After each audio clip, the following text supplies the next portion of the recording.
Hola, ¿cómo están? Soy Fernanda y vamos a hacer la primera cápsula de apoyo para el ramo MAT 1610, cálculo 1. Como estamos viendo límites en primera instancia, tengamos esta gráfica de una función f de x que está tendiendo a un valor a, lo que nos va a dar un acercamiento de nuestra función a un valor L. Más formalmente, como para no tener solo esta intuición de que ya un límite es como algo a lo que nos estamos acercando y ya como vamos llegando a tal valor, sea una función definida para todo x cerca de un valor a, en este caso, cuando nuestro x se aproxima a tal valor, entonces la función se va a aproximar a este L que tenemos. Entonces, cuando vamos resolviendo límites y vamos haciendo su álgebra de límites, usando las leyes que tienen, o haciendo las evaluaciones en los valores de la tendencia de nuestro x, si queremos darle más rigurosidad, determinación o darle tal demostración a los límites que estamos calculando, pasamos a la definición del límite, que es cuando hacemos límites por definición, el cual nos dice que tendremos un límite que va a valer un tal valor cuando su x tiende a un a. Esto se va a cumplir sí solo sí, para todo epsilon mayor a 0 existe un delta mayor a 0 tal que el valor absoluto del x menos a sea menor que el delta y la función menos el L en su valor absoluto sea menor que un epsilon. ¿Qué significan estas cosas? ¿Qué significan estas desigualdades, estos deltas, estos epsilon que son? Vamos a hacer el desarrollo. Partiendo por el delta, vamos a tener un valor absoluto de x menos a menor que el delta. Por valor absoluto vamos a tener un menos delta menor que x menos a, y esto va a ser menor que un delta. Si sumamos nuestro a, vamos a tener a menos delta menor que x, y esto va a ser menor que un delta, o para dejarlo en el mismo orden de a delta, vamos a tener a más delta. Como tenemos al centro de este intervalo el x, vamos a decir que este va a ser nuestro intervalo para el x, el cual va a ser igual a este mismo, a menos delta con su a más delta. Y podemos hacer esta misma lógica para nuestra función y el epsilon. Entonces partimos con el valor absoluto de esto. Tenemos menos epsilon menor que f de x menor a un L, que menor a un L. La función menos el L, el valor al que llega, todo esto es menor que el epsilon. Y lo mismo, sumamos el L, te queda L menos epsilon, la función, y esto menor que epsilon más L. Aquí lo reordeno, pero igual llegamos a lo mismo, un intervalo para el I que va a ser igual al L menos el epsilon con el L más el epsilon. Esto gráficamente se puede apreciar en esto donde tenemos una función, el A al que nos acercamos, aquí el A al que nos acercamos, y el valor L al que llega nuestra función. Cuando nos dicen ya toma un epsilon cualquiera, es porque te están dando un valor que, como tenemos escrito aquí, sea tan pequeño, tan marginalmente pequeño, en nuestra distancia horizontal, que va a corresponder a nuestro delta, vamos a tener una garantía de que nuestro límite va a caer en el valor al que llegamos. Entonces, como están tan ligados, como siempre vamos a tener un delta para un epsilon, se va a cumplir esta propiedad sin importar el valor que tome este epsilon, los vamos a poder relacionar tal que tengamos estos intervalos que nos puedan determinar y como comprobar el límite al que llegamos.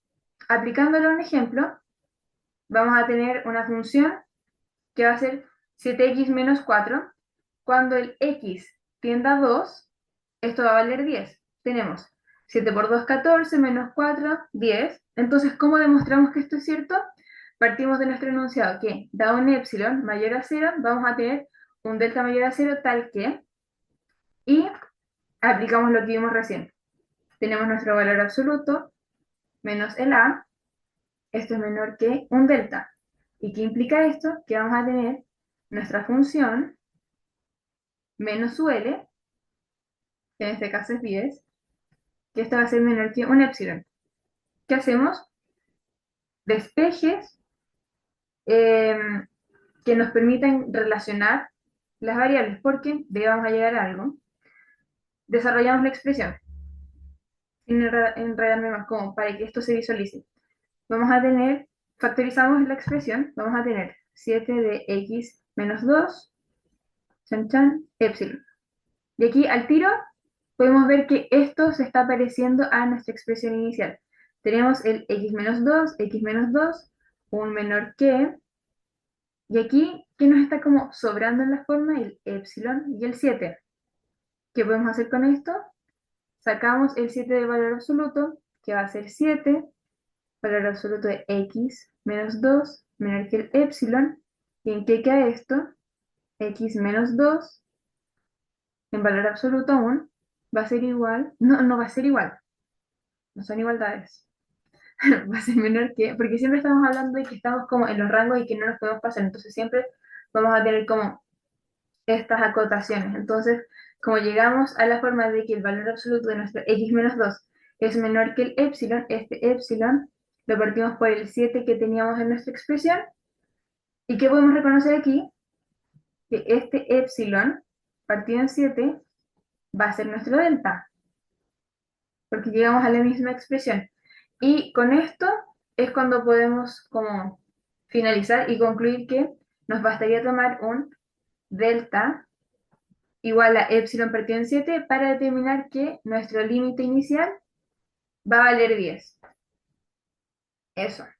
De ahí, si nos ponemos más rigurosos y pensamos cómo podemos verificar que esto funciona, volvemos al inicio que vamos a tener el intervalo del i que va a ser menor a un epsilon. En este caso, como hacemos los despejes, tenemos el epsilon partido en 7, que es igual a un delta. Esto nos devuelve nuestro epsilon, que en este caso sería tener como 7 veces nuestro delta. Y volvemos a la expresión original de nuestra función, en este caso, el 7x menos 2, porque si los volvemos como a juntar, tenemos de nuevo el 7x, el 14, el 10, la expresión que teníamos en el inicio, y vamos a obtener nuestro f, que va a ser el f menos el L en valor absoluto, retomamos que es nuestro epsilon, pero esto como que ya no siempre se pide como verificar que funciona, pero es como aquí, para que lo vean, podemos retomar nuestro enunciado de que para todo epsilon mayor a 0 va a existir este delta tal que se cumple que esto, si lo traspasamos, nuestro f sea menor al epsilon. Es como, eso es como es como devolverse para determinar que si llegamos a el límite inicial. Y esto nos muestra que no hay una contradicción y que se demostró. Entonces, que como queda entonces demostrado. Eso. Continuando con límites, vamos a tener tres casos, que esto es solo como para tener un recordatorio, que vamos a tener cuando el límite y la función evaluada en el valor al cual se acerca el límite no son iguales. Que por ejemplo aquí vamos a tener que el límite de nuestra función f de x cuando tiene un valor a, este va a corresponder a un L, pero cuando evaluamos tenemos que este no está definido o que no existe.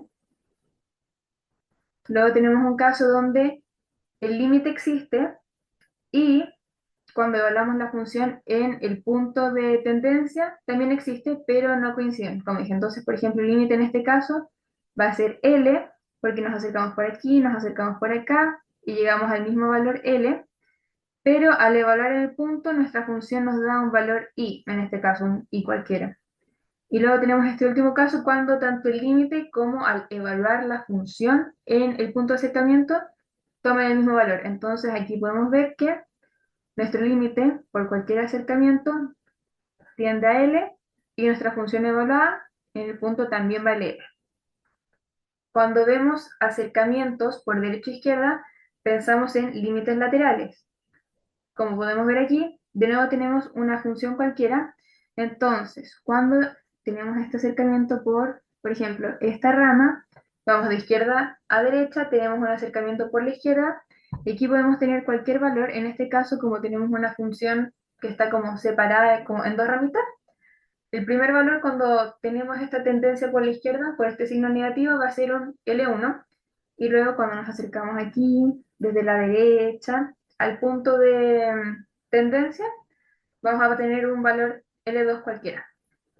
¿Qué tenemos con esto? Que cuando los límites laterales son iguales, existe el límite, como veíamos en nuestro último caso, y en el segundo, las tendencias eran iguales, llegamos a un mismo valor, ya el límite existe.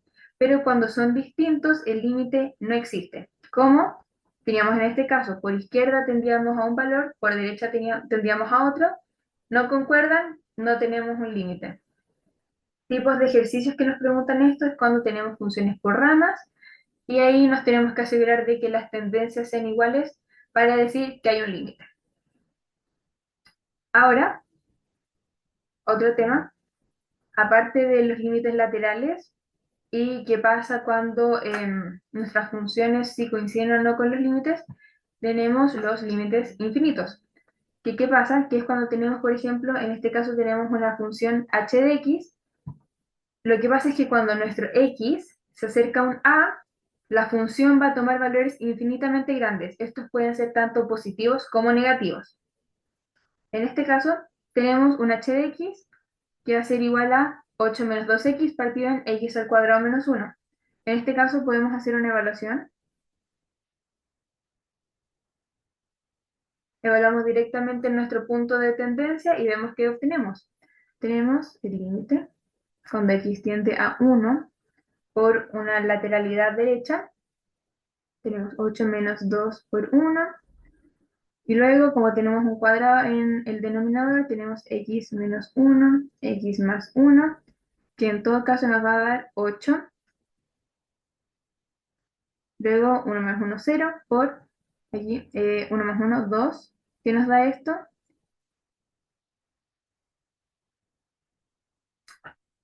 8 menos 2 es 6.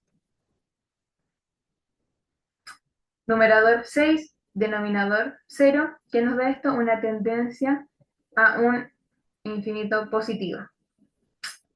Repetimos lo mismo abajo.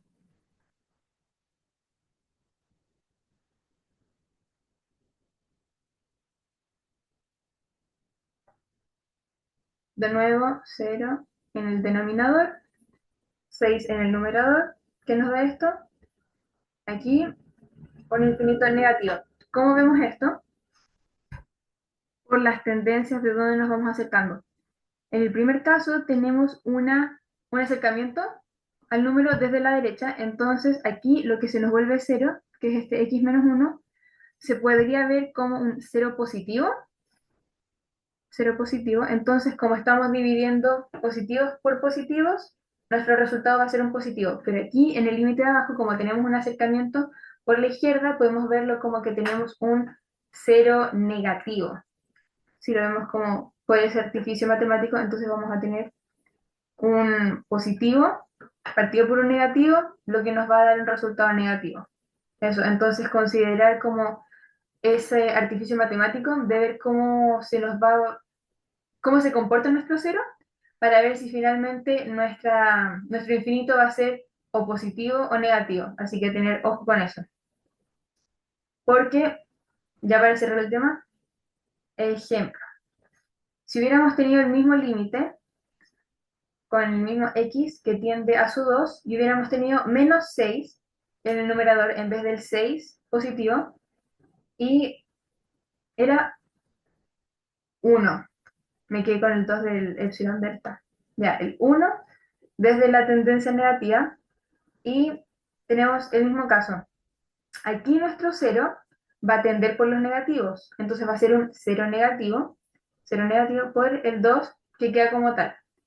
Aquí, si recordamos el caso anterior de nuestra tendencia negativa, hubiéramos pensado que este infinito iba a ser negativo por nuestra tendencia desde los negativos, desde la izquierda para allá, pero como nuestro numerador era negativo, negativo partido negativo era un número positivo. Entonces, no por tener un acercamiento desde la izquierda va a implicar que nuestro infinito va a ser negativo y no por estar desde la derecha nuestro infinito va a ser positivo. No es como que nos quedamos en los cuadrantes y es como es. Hay que ver la relación que tenemos con toda nuestra expresión en general. Entonces aquí nos quedábamos con un infinito positivo. Entonces por eso digo como tener ojo y ver este artificio matemático en el caso de que sirva para ver ¿qué tendencia tenemos? Relacionado a esto, como tenemos la forma del límite aquí, un número partido en cero que nos va a dar un infinito, podemos pensar en asíntotas verticales, que es cuando tenemos un número que, no un número, vamos a tener un x que va a tender a un número y en ese número nuestra función va a tender a un infinito. Como tenemos aquí, nuestro x está tendiendo a un a, llega a ese a, pero no tomas un valor en específico, te vas a valores infinitamente grandes. Y este podría ser tanto positivo, que nos fuimos para arriba, o negativo. Por ejemplo, yo podía salir de aquí y luego, ¡pum!, me fui para los infinitos negativos. Entonces es eso, es que tu x tiende a un valor, pero el valor que toma tu función no es un valor en específico. Entonces esto, ¿cuándo lo vamos a ver? Cuando nuestra función al tender a un valor tiende a un infinito tanto positivo o negativo, o cuando vemos los límites laterales, como lo grafiqué recién, y por ejemplo, si me acerco desde la derecha, tomo un valor que puede ser tanto positivo como negativo, aquí, o cuando veo un límite lateral desde la izquierda, que también puede tomar un valor infinito, positivo o negativo. Eso. Aquí como ejemplo tenemos que decidir si para esta f de x existe una asíntota vertical en el x igual a 3, que es para donde nos estamos acercando. Aquí podemos hacer una evaluación directa, entonces vamos a tener que el límite cuando x tiende a 3 de, bueno, vamos a tener 3 más 2, tenemos 3 menos 3, aquí quedamos con la forma 5 partido en 0. ¿Qué nos da esto? Que esto va a ser un infinito positivo. ¿Cómo concluimos estos ejercicios cuando nos lo preguntan? Vamos a decir que en x igual a 3 hay, hay una asíntota vertical. Esto es importante porque las asíntotas tienen como su lugar, entonces hay que especificar la recta donde se presentan. Entonces, en este caso, en una recta x igual a 3, obtuvimos nuestra asíntota. Y ahí concluimos el ejercicio. Pero es eso. Entonces, la forma de número partido cero, vemos que este número partido por algo súper chico, técnicamente, nos va a dar un resultado muy grande. Entonces, por eso decimos que este valor se nos va al infinito, no es que sea infinito como tal. Eso, consideración. Así se concluye. Y ya que estamos hablando tanto de límites, aquí voy a terminar de marcar esto, vamos a ver álgebra de límites, que puede ser muy útil para abordar límites que se nos empiecen a hacer complicados o que no los podamos ver tan fácil a simple vista. Entonces, si queremos como, o que también se ven como muy grandes, como que a veces vemos como funciones muy cototudas y a veces como el álgebra de límites nos puede ayudar a simplificarlo, verlos de forma más fácil. Miren, aquí les digo cómo, para que lo recuerden y se visualice mejor. Entonces, tengamos una función f de x, una función g de x, las dos van a tender al mismo número, en este caso va a ser un a, y f de x va a dar un L y el g de x va a dar un M. Y tengamos C una constante cualquiera porque estas también se involucran en el álgebra de límites. Cuando tenemos una suma de límites, por ejemplo aquí tenemos el límite de f de x más g de x, lo que hacemos es separarlos. Entonces, en este caso, podemos evaluarlo y en este caso, como tenemos el límite de f de x cuando x tiende a A, sabemos que es L, y cuando el límite de x g de x tiende al a, vale m. Entonces, conociendo los límites o pudiendo calcularlos por su forma separada, podemos llegar y concluir. Y esto, calcular los límites por separado, hubiese sido lo mismo que si hubiésemos sumado las dos funciones y hubiésemos calculado todo en conjunto. Entonces, sea por ejemplo, límite de, por ejemplo, 2x más 3x al cuadrado cuando x tiende a 1, por ejemplo. Si llegamos y evaluamos, esto hubiese sido el límite de x cuando tiende a 1 de, ya, 2 por 1, 2, más 3 por 1, 3, esto es 5. Pero si lo separábamos, teníamos el límite de 2x cuando x tiende a 1, más el límite de x cuando tiende a 1 de 3x al cuadrado. ¿Qué nos da esto? Evaluamos de nuevo. 2 por 1, 2, más 3 por 1 elevado a 2, 3, y me salí. Bueno, pero llegamos a...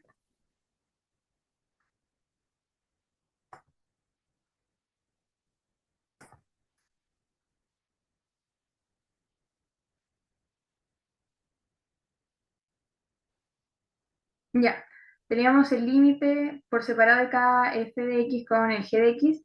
F de x evaluado nos daba 2 y g de x nos daba 3.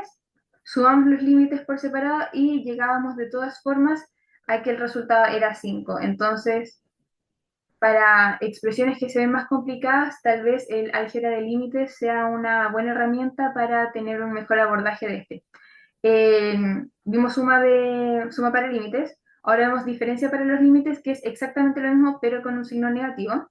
Luego, para multiplicación por una constante, es simplemente sacar la constante y que ésta multiplica nuestro límite. Porque las constantes no se van a evaluar en nuestro x y no van a cambiar nuestra expresión. Porque son constantes, valen lo mismo siempre, entonces las sacamos y operamos nuestro límite como siempre. Luego el producto para los límites, podemos distribuir, por decirlo así, el límite en cada función. Entonces lo que hacemos para el producto de límites es tomar el límite de x de a de nuestra función f y la multiplicamos por el límite de x de a de nuestra función g de x. Entonces el producto para límites es tomar este producto de las funciones que tenemos y las multiplicamos.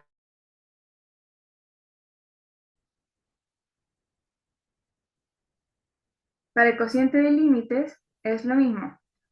Tenemos dos funciones que se están dividiendo y es darle un límite como a cada parte de la división, una para el numerador y otra para el divisor.